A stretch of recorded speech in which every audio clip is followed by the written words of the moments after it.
Hey guys, so we're going to take a look at Bleach Heat the Soul 4 for the PSP. Now this is actually the fourth installment in a fairly long-running now fighting game series on the PSP, but it was based on the Bleach anime series and manga. And it's actually a rather good fighting game. It's very simple, but it's definitely an enjoyable little fighter, especially on the go if you just want to play a few rounds. So on the front cover here we have Ichigo fighting his hollow self, and we have Aizen in the background. Overall it's a pretty cool cover. I'm not a huge fan of the Aizen face in the background. This looks a bit silly, but I rather like the clash between Ichigo and his hollow self on the front cover. So yeah. Now if you're wondering, if you're a Bleach fan or something and you haven't seen this game before, the reason is because it is a Japan exclusive series. I think they're up to, they went up to 7 or 8 or something like that in the PSP's lifetime. They never really changed much as far as I understood, so I've only got this one. I never really bothered following up any of the others, but they just kind of changed the characters that were available and kept moving the story forward. So anyway, as you can see, we've got plenty of anime art, pieces of anime artwork of all the different characters. So Ichigo, Aizen, Grimmjow. I actually don't remember most of the other characters' names because it's been a while since I've read Bleach, but anyway. So, as you can see, the graphics were quite nice. They had this great cel-shaded aesthetic, and they looked very similar to the actual anime itself. And yeah, it was, as I say, it was a very simple fighting game, but a very enjoyable one. I'm not a very good player of fighting games, so anything that's just simple and enjoyable I can always get behind.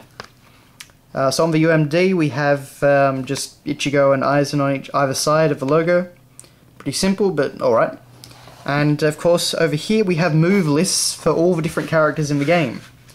And I'm guessing this is a common thing in Japan where they just use the back of the cover to have all this stuff. But I suppose if it's you need a quick reference and you speak Japanese, then here you go.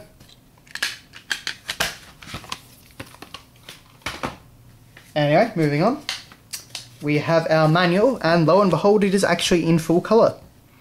So we just have the same front cover reprinted, except with a different logo for the game's title. And it's actually in English, as you can see.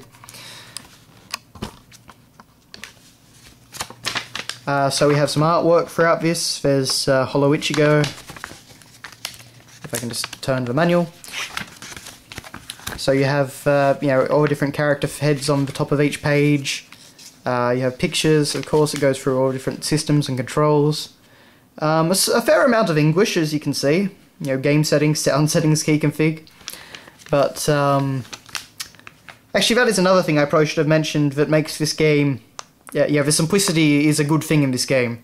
It's that even I know very, very little Japanese. I could pick this up easily and just play it and mess around and figure out how to do all the moves. So that was definitely another strength of the simplicity. It's a very good game for importers. But anyway, so it's actually a pretty good manual. Detailed, it has plenty of artwork, plenty of screenshots, it's in full colour. I mean, for the PSP, this is pretty much as good as it gets. And we even get some good character profile artwork over here. So yeah. And then of course we get partner power lists and everything. So the manual's actually pretty good. And then on the back we actually get the same thing from the front cover. It's just zoomed in and has this weird kind of red and black aesthetic. Anyway, that has been your look at Bleach Heat the Soul 4. I think if you're a fan of the series, or you just want a simplistic fighting game on the PSP, and you're not worried about importing, then this is definitely a fun little buy.